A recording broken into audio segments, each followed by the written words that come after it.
चीज पता होनी चाहिए, तो वो नोट डाउन कर लेना। हिंदू मैरिज एक्ट स्टार्ट करने से पहले तो ये समझो कि हम इसमें क्या बात कर रहे हैं, हम इसमें मैरिज के बारे में बात कर रहे हैं, ठीक है। और ये एक्ट नंबर क्या है, 25 ऑफ 1955। इसका इनेक्टमेंट डेट क्या है, 18 मई 1955।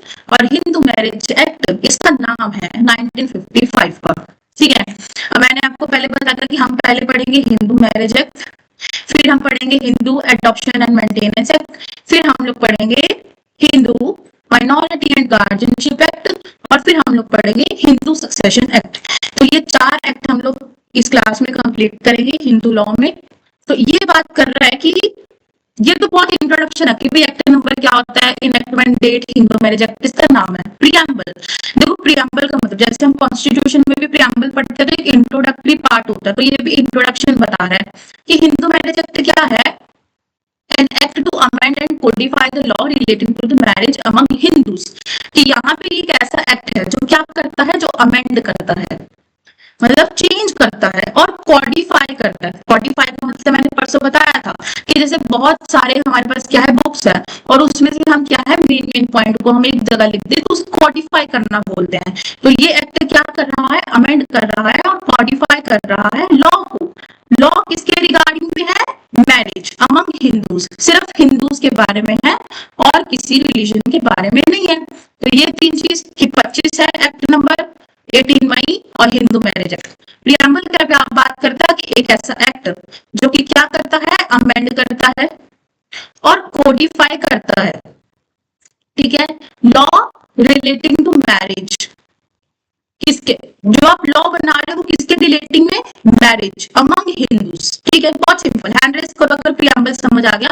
याद रखना प्रियम्बल हर एक्ट का होता है और इसका मतलब होता है इंट्रोडक्शन, कि ये क्या इंट्रोडक्शन बता रहा है हमारे एक्ट के बारे में, ये बता रहा है कि अमेंड करना और कोडिफाई करना हमारे मैरिज लॉज को रिगार्डिंग द हिंदूज। क्लियर है, हैंड रेस करके बता दो, जहां ना समझ आए माइक ऑन करके पूछ लेना। देखो अब है प्रिविलेज, बिल्कुल बिल्कुल इंट्रोडक्शन। क्या बात कर रहा, इंट्रोडक्शन, ठीक है। हरप्रीत क्लास में है ना, आप ध्यान से समझना, ठीक है। देखो, हाँ जी, देखो section number 1 short title and extent. तो ये तो बिल्कुल ही इंट्रोडक्शन की भाई, इसका नाम क्या है, दिस एक्ट में भी कॉल्ड हिंदू मैरिज एक्ट 1955। ये एक्ट पहले जम्मू और कश्मीर पर अप्लाई नहीं होता था, लेकिन उसके बाद से 2019 के बाद से क्या होने लगा, ये होल ऑफ इंडिया, पूरे इंडिया पर अप्लाई होने लगा। कहते अब होल ऑफ इंडिया तो चलो ठीक है भाई, जो इंडिया के अंदर जो हिंदू हैं उन पर अप्लाई हो रहा है, लेकिन हमारे यहाँ से कितने सारे लोग काम करने के लिए बाहर वाली कंट्रीज में गए हैं, कनाडा, रशिया, जापान, यूएसए, कितनी सारी कंट्रीज में गए हैं। तो वहां वो गए हैं, उनका धर्म तो सेम है हिंदू, उनका धर्म तो सेम रहेगा ना। तो ये बोलते हैं कि इंडिया के अंदर तो चलो ठीक है हिंदू मैरिज एक्ट अप्लाई हो रहा है, लेकिन अगर कोई इंसान इंडिया का है और वो किसी दूसरी कंट्री में रह रहा है तो उस पर भी क्या अप्लाई होगा, हिंदू मैरिज एक्ट ही अप्लाई होगा हिंदू पर। तो ये लिखा है लास्ट पॉइंट, ये लिखा है applies also to the Hindus domicile in the territory which this act extends who are outside the said territories, जो आउटसाइड है टेरिटरीज में, और उनका डोमिसाइल मतलब उनका धर्म कौन सा है, हिंदू है, वो हिंदू है, तो उस पर भी हिंदू मैरिज एक्ट अप्लाई होगा। बहुत सिंपल, ठीक है। अब यह सेक्शन नंबर 1 सिर्फ इतनी बात बोलता, तो इसमें याद कर लेना, मैंने पॉइंट बनाया, ये क्लॉज नंबर 1 है और ये क्लॉज नंबर 2, ये क्लॉज नंबर 2 के साथ ही थर्ड वाला पॉइंट भी है, ये मैंने याद करने के लिए पॉइंट्स में बना दिया। अब हिंदू कौन है तो वो याद कर लो, नाम याद कर लो कि हिंदू कौन है। हिंदू में एक आएगा हिंदू, दूसरा आएगा जैन, एक आता है हिंदू और दूसरा आता है जैन, थर्ड आता है बुद्धिस्ट, बुद्ध जो बुद्ध धर्म के जो लोग होते हैं, फिर आता है सिख और अदर्स, ठीक है।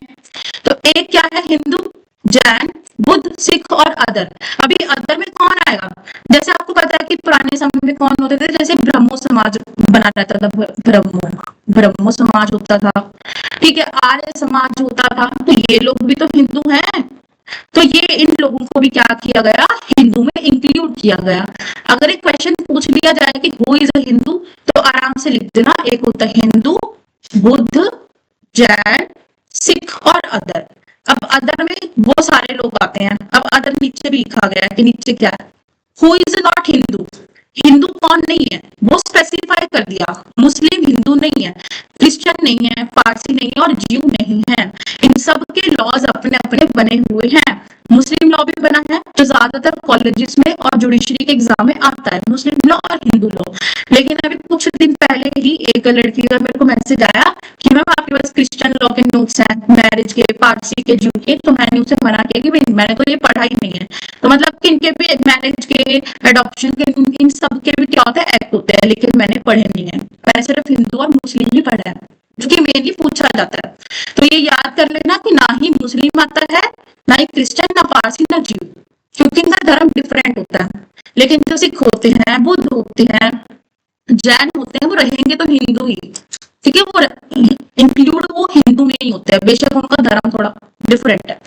हिंदू इंक्लूड, जब हिंदू जो वर्ड है उसमें और क्या क्या इंक्लूड होगा,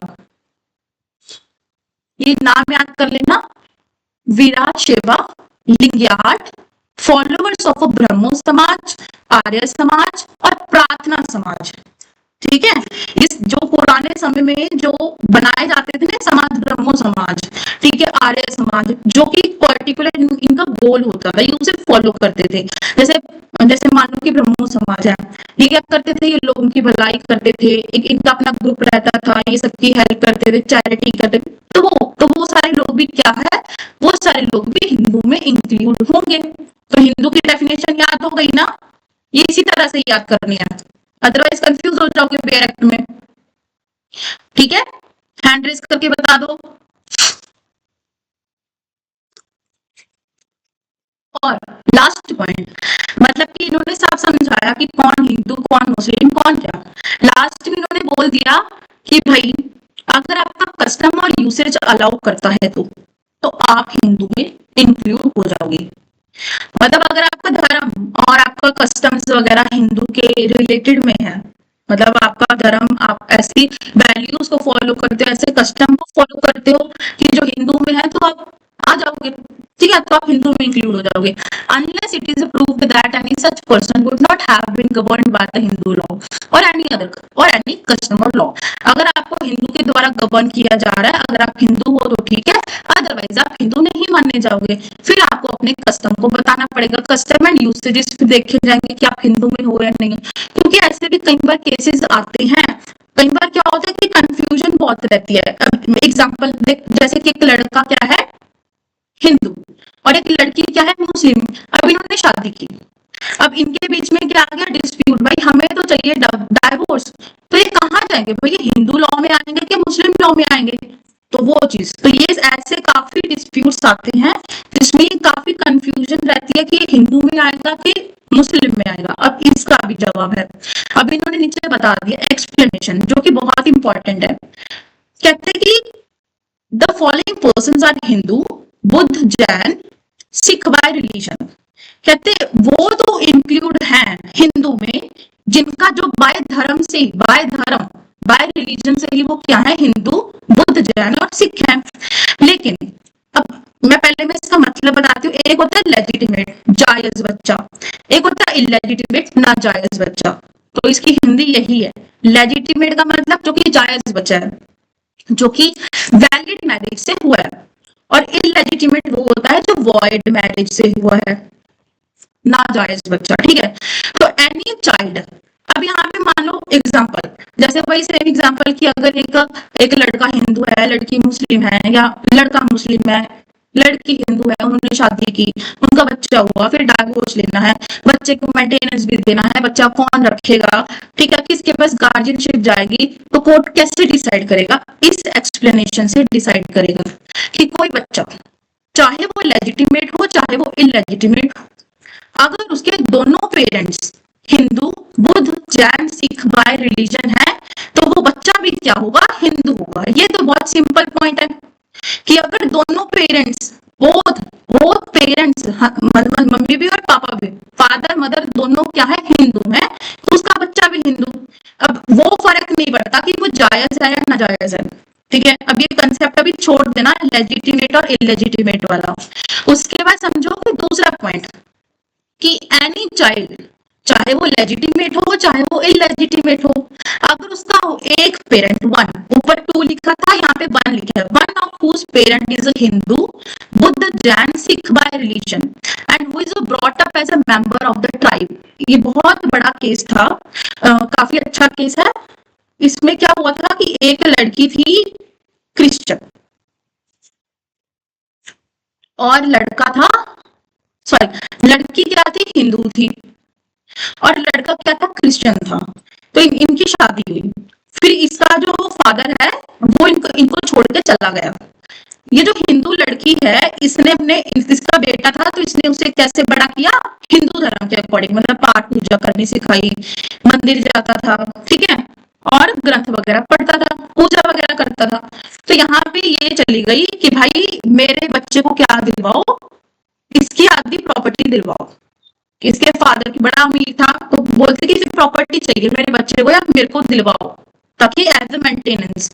तो यहाँ पे ये केस चला। वो बोलता कि भाई ये तो क्रिश्चियन है, मैं क्रिश्चियन हूँ। इसका फादर बोलता भाई मैं तो क्रिश्चियन हूँ, तो ये मेरा जो बेटा है वो भी क्रिश्चियन है, वो हिंदू में आता नहीं, तो ये हिंदू लॉ के अकॉर्डिंग नहीं मांग सकती मेंटेनेंस। तो यहाँ पे कोर्ट क्या देखेगा, फिर कोर्ट ने ये देखा कि ये जो बच्चा है ये किस रिलीजन को फॉलो कर रहा है, ये धर्म कौन से धर्म को, हिंदू को या क्रिश्चियन को। अब पता लगाया तो वो तो हिंदू को फॉलो कर रहा था, पाठ पूजा कर रहा था, सेम एज इट इज। वैसे 8-9 साल का था ये बच्चा, पता नहीं 15 साल का था, याद नहीं मेरे, लेकिन ये बच्चा था, इतना कैपेबल था कि वो पाठ पूजा करता है, वो सब कुछ करता है। तो कोर्ट ने क्या दिया फिर, एज ए हिंदू उसे मेंटेनेंस दिलाया। क्लियर है। तो ऐसा होता है काफी सारे। अगर देखो भाई, अगर तुम्हें हिंदू लॉ में केस नहीं करना तो तुम जो स्पेशल मैरिज एक्ट होता है ना, स्पेशल मैरिज लॉज बनाए गए हैं, स्पेशल एक्ट बनाए गए हैं, तो आप उसमें केस लगा सकते हो। लेकिन अगर आपको ऐसा है कि भाई हिंदू के अकॉर्डिंग ही मुझे मेंटेनेंस चाहिए, क्योंकि ऐसा होता है कि भाई अगर इस सेक्टर में नहीं मिल रहा तो दूसरे में चले जाओ, जैसे मेंटेनेंस, यहाँ पे हिंदू लॉ में भी मेंटेनेंस मिलता है और बीएनएसएस में भी सेक्शन नंबर 144 में भी मेंटेनेंस मिलेगा। समझ रहे हो, तो मेंटेनेंस मिल रहा है, चाहे यहाँ मिल रहा है ठीक है, वरना बीएनएसएस में चले जाओ, सीआरपीसी में चले जाओ। क्लियर है, मतलब इतनी चीज क्लियर हुई ना कि कोर्ट कैसे एनालाइज करेगा कि कौन हिंदू है, किस पर अप्लाई होगा, किस पर नहीं होगा। तो वही है कि अगर कोई बच्चा लेजिटिमेट है चाहे इनलेजिटिमेट है, उसका एक पेरेंट, वन पेरेंट, एक पेरेंट क्या है, हिंदू, बुद्ध, जैन, सिख, और दूसरा पेरेंट या तो मुस्लिम होगा, क्रिश्चियन, पारसी, ज्यू होगा। और उस बच्चे का, चाहे वो लेजिटिमेट हो चाहे वो इलेजिटिमेट, उस बच्चे का क्या किया गया, ब्रॉटअप, उसे बड़ा किया गया। कैसे, जैसे उसके फैमिली मेंबर्स रह रहे हैं। अब उसके फैमिली मेंबर्स, अब एक पेरेंट क्या है, मुस्लिम, और एक क्या है, हिंदू। अब यहाँ पे ज्यादा किसकी चल रही है, अब मान लो अब ये फादर जो मुस्लिम है वो है फादर और हिंदू है मदर। अब ये शादी कराने के बाद इसके घर पे गई। अब ये जो मुस्लिम लड़का है इसने क्या किया, अपनी वाइफ को कहा कि भाई तू वो पहनेगी, क्या क्या बोलते हैं उसको, बुर्का, ये मेरे को नाम नहीं, क्या क्या बोलते हैं उसको उर्दू लैंग्वेज में, मेरे को पता नहीं, हिजाब, हिजाब, ठीक है।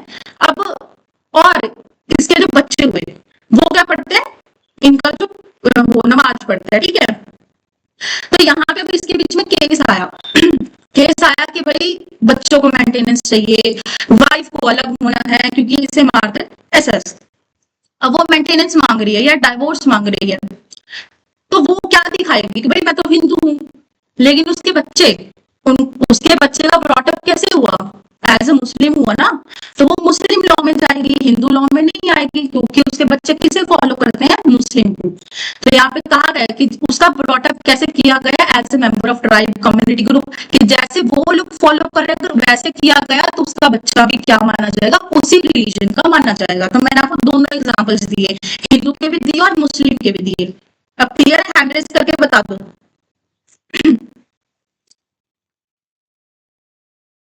अब है थर्ड पॉइंट। अब पहले में दोनों पेरेंट्स थे, फिर एक पेरेंट आ गया। अब ऐसा बच्चा जो कि क्या है, जो कि ऑर्फन है, जिसके माँ बाप है ही नहीं। अब उस बच्चे को कैसे पता लगाए कि वो हिंदू है या क्या है, तो any child legitimate or illegitimate whose has been abandon, मतलब जिसे छोड़ दिया गया उसके फादर और मदर के द्वारा, या फिर जिसके पेरेंट्स है ही नहीं स्टार्टिंग से, मतलब अनाथ है, so in neither case brought up as Hindu, उसमें भी देखा जाएगा कि वो बच्चा किस धर्म को फॉलो कर रहा है।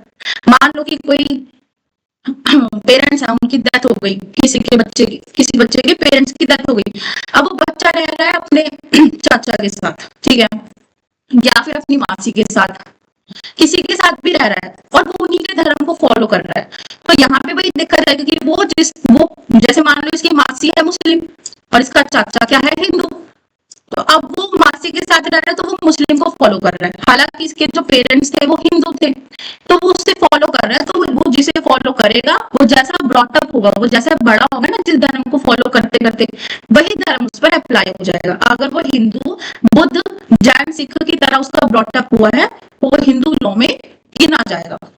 क्लियर है? लास्ट पॉइंट है, दो पॉइंट इसमें याद करना, एक है कन्वर्जन, एक होता है कन्वर्जन करना और एक होता है रिकन्वर्जन कर लेना। कन्वर्जन, जैसे आप हिंदू थे, आपने हिंदू से क्या कर लिया, मुस्लिम में कन्वर्ट कर लिया, ठीक है, तो आपने कन्वर्जन कर लिया, अब आप हिंदू से मुस्लिम तो बने, लेकिन आपको ये धर्म नहीं नहीं सूट बैठा, तो आप दोबारा से हिंदू बन गए, तो ये होता है रिकन्वर्जन। दोनों में फर्क समझ लेना, एक होता है कन्वर्जन, एक होता है रिकन्वर्जन। जब आपने हिंदू से मुस्लिम में कन्वर्ट किया तो ये कन्वर्जन होगा, और जब आप दोबारा से हिंदू में कन्वर्ट हो गए तो ये रिकन्वर्जन होता है। अगर कोई भी इंसान अपने धर्म को, जैसे मुस्लिम, क्रिश्चियन, ज्यू और पारसी, अगर ये क्या कर ले, कन्वर्ट कर ले या रिकन्वर्ट कर ले हिंदू बुद्ध जैन सिख रिलीजन में, तो उसके ऊपर भी हिंदू लॉ अप्लाई हो जाएगा। क्लियर है? बहुत अच्छी डेफिनेशन थी और इससे क्वेश्चंस आते हैं। क्लियर है? हैंड रेज करके बता दो।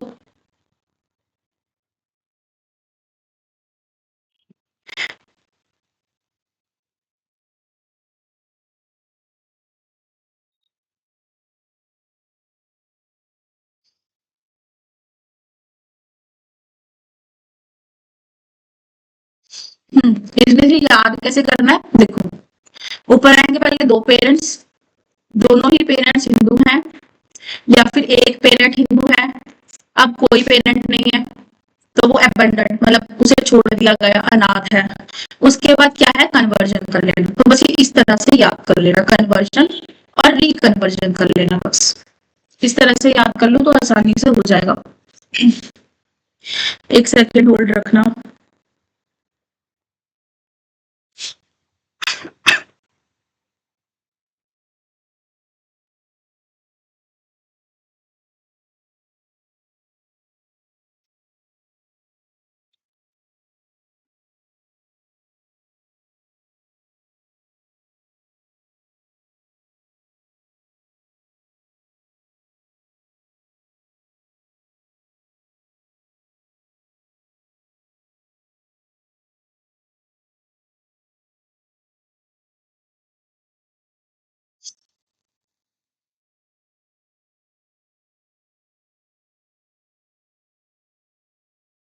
एक बार डायरेक्ट चेक कर लेते कि कुछ रह तो नहीं गया।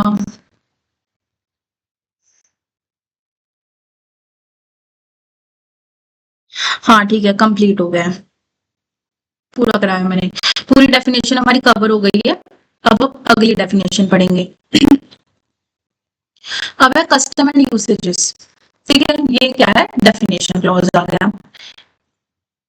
चलो कस्टम एंड यूसेजेस तो चलो सही है। देखो इसमें क्या है, कस्टम और यूसेज, ध्यान से समझ लो कि ऐसा कोई कस्टम जो कि आप कॉन्टिन्यूसली फॉलो कर रहे हो, या फिर कोई rules, any rule, any rule जो कि आप क्या कर रहे हो, फॉलो कर रहे हो, कंटिन्यू, यूनिफॉर्म, मतलब बीच बीच में गैप नहीं ले रहे हो, कंटिन्यू फॉलो कर रहे हो किसी चीज को, किसी भी कस्टम को, किसी भी यूसेज को।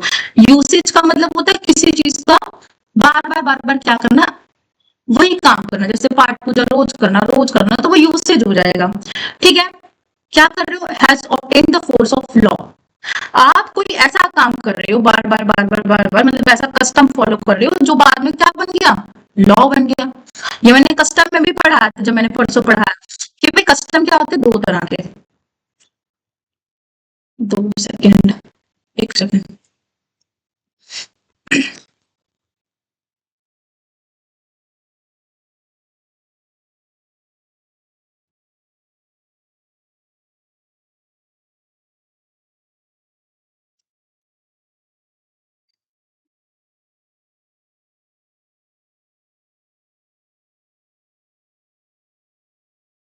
कर रहे हो for a long time period, ठीक है।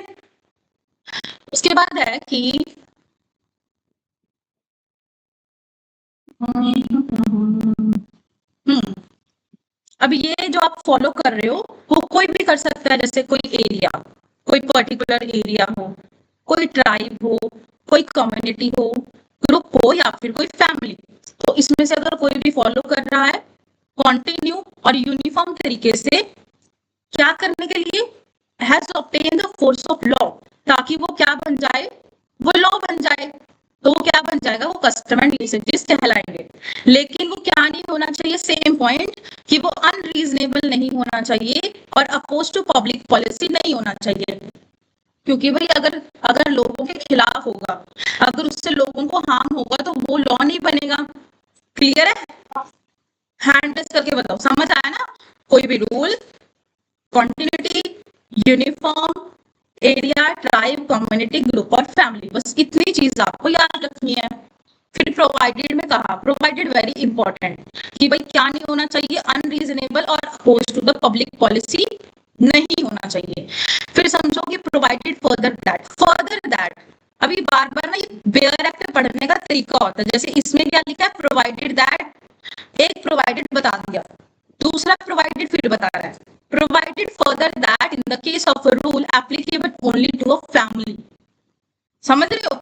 ये किस पर अप्लाई होगा रूल, सिर्फ फैमिली पर, किसी ग्रुप पर। जैसे ऊपर क्या लिखा है, एरिया, ट्राइब, कम्युनिटी, ग्रुप और फैमिली, तो नीचे ये स्पेसिफिक बता दिया कि फैमिली पर अप्लाई होगा, क्योंकि हमारा हिंदू लॉ में फैमिली ही तो आती है। क्लियर है? सेकंड प्रोवाइडेड कंप्लीट हो गया, समझ आ गया?